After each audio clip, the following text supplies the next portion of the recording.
Logo ডিজাইনটা আমরা মোটামুটিভাবে 7টি প্রধান ভাগে ভাগ করতে পারি। আমরা যদি আমাদের যে স্ক্রিন রয়েছে সেই স্ক্রিনে যদি দেখি যে লোগো ডিজাইন হচ্ছে 7 প্রকারের লোগো ডিজাইন রয়েছে।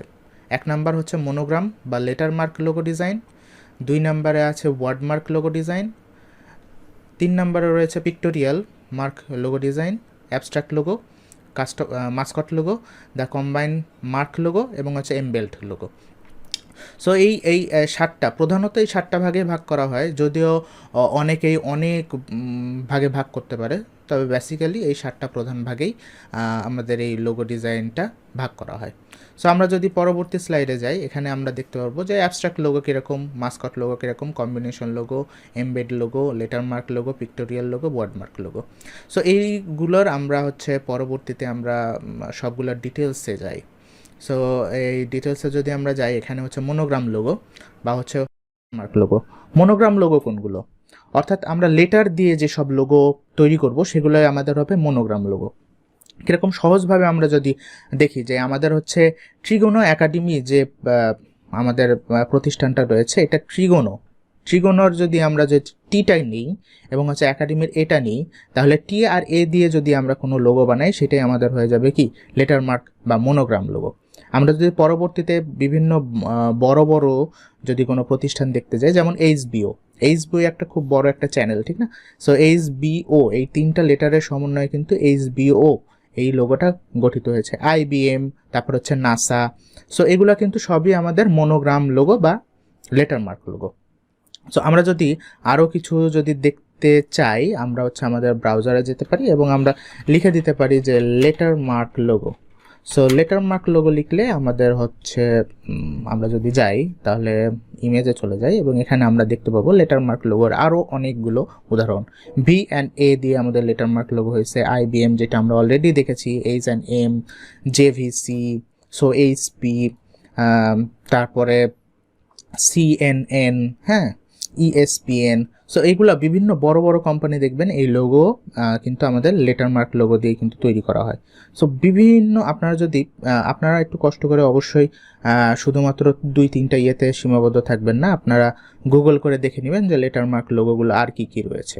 সো আমরা যদি আরও নিচে যাই, এই যে সিএন কার্টুন নেটওয়ার্কের যে লোগোটা রয়েছে সেগুলো সবই কিন্তু আমাদের এই লেটার মার্ক লোগো দিয়ে তৈরি করা। সো পরবর্তীতে যদি আমরা যাই, 2 নম্বরে রয়েছে আমাদের হচ্ছে ওয়ার্ডমার্ক লোগো। সো ওয়ার্ডমার্ক লোগো যেটা হবে ওয়ার্ড দিয়ে তৈরি হবে। দেখেন, লেটার মার্ক লোগো এবং ওয়ার্ডমার্ক লোগোর মধ্যে পার্থক্য কী? লেটার মার্ক লোগোতে শুধুমাত্র একটা কোম্পানি যেটার অ্যাব্রিভিয়েশন, আমরা অ্যাব্রিভিয়েশন সকলেই জানি, যেমন আমাদের ট্রিগোনো একাডেমির যে অ্যাব্রিভিয়েশন সেটা হবে হচ্ছে টি&এ। সো টি&এ দিয়ে কিন্তু লেটার মার্ক লোগো হইলো, এবং শুধুমাত্র টি&এ যদি আমরা বাদ দিয়ে শুধুমাত্র ট্রিগোনো একাডেমি দিয়ে যদি আমরা লিখতাম তাহলে সেটা আমাদের হয়ে যেত, মানে যে লোগোটা বানাইতাম সেটা আমাদের হয়ে যেত ওয়ার্ডমার্ক লোগো। সেই ওয়ার্ডমার্ক লোগো আমরা যদি এখানে সুন্দরভাবে ডিটেলসে দেওয়া রয়েছে, আপনারা একটু পজ করে দেখে নেবেন যে জিনিসগুলো কি রয়েছে। আমি জাস্ট বাংলাতে সুন্দরভাবে আপনাদের বোধগম্য হয় এভাবে আমি কিন্তু আপনাদের ব্যাখ্যা করে যাচ্ছি।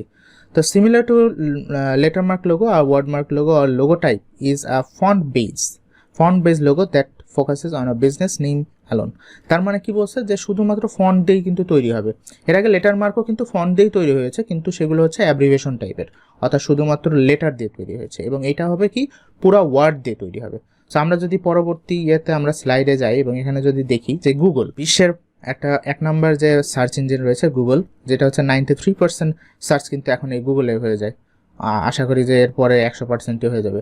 যাই হোক, এই গুগলটাও কিন্তু আমাদের কি এটা ওয়ার্ডমার্ক লোগো। ভিসার যে কার্ড রয়েছে সেটাও কিন্তু wordmark logo. Coca Cola wordmark logo. So এইভাবে যদি আমরা আরও দেখতে চাই, সো আমরা এখানে ওয়ার্ডমার্ক লোগো লিখে যদি সার্চ দিই তাহলে কিন্তু আমরা এখানে ওয়ার্ডমার্ক লোগো পেয়ে যাব। যেখানে দেখেন লরেল, তারপর হচ্ছে ভার্জিন, কোকাকোলা, ফেডেক্স, ভিমো, প্রত্যেকটা অনেক কিন্তু কোম্পানি এই ওয়ার্ডমার্ক লোগো দিয়ে, যেমন নাইকি, তারপর হচ্ছে ওয়েস্টেলম, সনি, বিভিন্ন ব্র্যান্ডের ইয়েগুলো কিন্তু হচ্ছে ওয়ার্ডমার্ক লোগো নাহলে লেটার মার্ক লোগো দিয়ে কিন্তু করে। খুব কম রয়েছে যেগুলো হচ্ছে অন্যান্য ইয়ে দিয়ে মানে অন্যান্য যে ক্যাটাগরি রয়েছে বা টাইপ রয়েছে, লোগো টাইপ রয়েছে, সেগুলো দিয়ে করে থাকে। তো বেশিরভাগই দেখা গেছে এই ওয়ার্ডমার্ক লোগো না হলে মনোগ্রাম লোগো, এই দুইটাতেই কিন্তু সীমাবদ্ধ থাকে।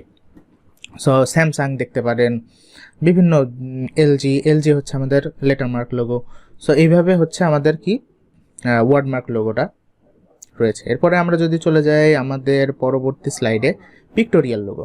পিক্টোরিয়াল আমরা পিকটোর থেকে যদি পিকচার থেকে পিক্টোরে আমরা পিক্টোরিয়াল ভাবি, তাহলে পিকচার অর্থাৎ কোনো লোগোতে যদি পিকচার থাকে অর্থাৎ আইকন থাকে, তাহলে সেটাই আমাদের কি হয়ে যাবে, পিক্টোরিয়াল লোগো, বা এটাকে বলা হয় সিম্বলাইজ লোগো বা সিম্বল লোগো। সিম্বলস ব্যবহার করা হয় যে একটা pictorial mark, sometimes call brand mark or logo symbol is an icon or graphic based logo. তাহলে কি বলছে, এটা হচ্ছে কি আইকন বেসড লোগো হবে। It's probably the image that comes to mind when you think logo. The icon Apple logo, the Twitter logo, the Target Bolsey logo. Each of these companies' logos is so emblematic and each brand so established that the mark alone is instantly recognizable. তার মানে কি, আমরা হচ্ছে যদিও pictorial লোগোটা বা icon based লোগোটা রয়েছে হচ্ছে আপনাকে ওই আইকনটাকে ফেমাস করতে হয়। যেমন আপনি যদি একটা নতুন কোনো কিছুই জানেন না মনে করেন, এখন যদি অ্যাপেল লোগোটাকে যদি আপনি দেখেন, আপনি কিন্তু বুঝতে পারবেন না যে ওইটা কিন্তু অ্যাপেলের লোগো। মানে আপনি খুব নতুন, মানে দেখেনই নি, জীবনে অ্যাপেলের নাম শোনেননি, তাহলে কিন্তু আপনি ওই অ্যাপেল লোগোটাকে কিন্তু আপনি চিনতে পারবেন না, ঠিক আছে না? অ্যাপেলের নাম শুনেছেন কিন্তু কোনো সময় দেখেননি মনে করেন, তো অ্যাপেল ব্র্যান্ডটাকে কিন্তু ওই লোগো দেখে কিন্তু আপনি কোনো সময় চিনতে পারবেন না। কিন্তু যদি ওইটা লেখা থাকতো, ওয়ার্ডমার্ক লোগো থাকতো, তাহলে কিন্তু আপনি অন্তত পড়ে বুঝতে পারতেন যে এটা অ্যাপেলের লোগো, ঠিক না? সো পিক্টোরিয়াল লোগোটা এইভাবে যে আইকন বেসড লোগো হয়ে যায় এবং এটা আস্তে আস্তে ব্র্যান্ডের সাথে এটা হচ্ছে নিজেকেও অর্থাৎ ওই আইকনটা ফেমাস হয়ে যায়। যেমন টুইটারের লোগোটা, সেই টুইটারের একটা পাখি অর্থাৎ টুইটার পাখি যেটা রয়েছে সেটা দিয়ে কিন্তু সিম্বলাইজড করা, ঠিক আছে? আমরা যদি আমাদের ইয়েতে যাই, এক্সাম্পলে যাই, সো এখানে দেখেন টুইটারের লোগো, অ্যাপেলের লোগো, এখানে টার্গেটের লোগো আছে। সো আমরা যদি আরও বেশি কিছু দেখতে চাই, সো আমরা অবশ্যই সবসময় ব্রাউজার গুগল মামা বলি আমরা, হ্যাঁ। সো গুগল মামাতে অবশ্যই আমাদের যেতে হবে এবং সেখানে আপনি যদি হচ্ছে পিক্টোরিয়াল লোগো লিখে সার্চ দেন, সো এখানে আপনি কিন্তু পেয়ে যাবেন অনেক লোগো। সো কেএফসির লোগো আছে, যদিও কেএফসির লোগো হচ্ছে এটা না, কেএফসির লোগো হচ্ছে মাস্কাট লোগো।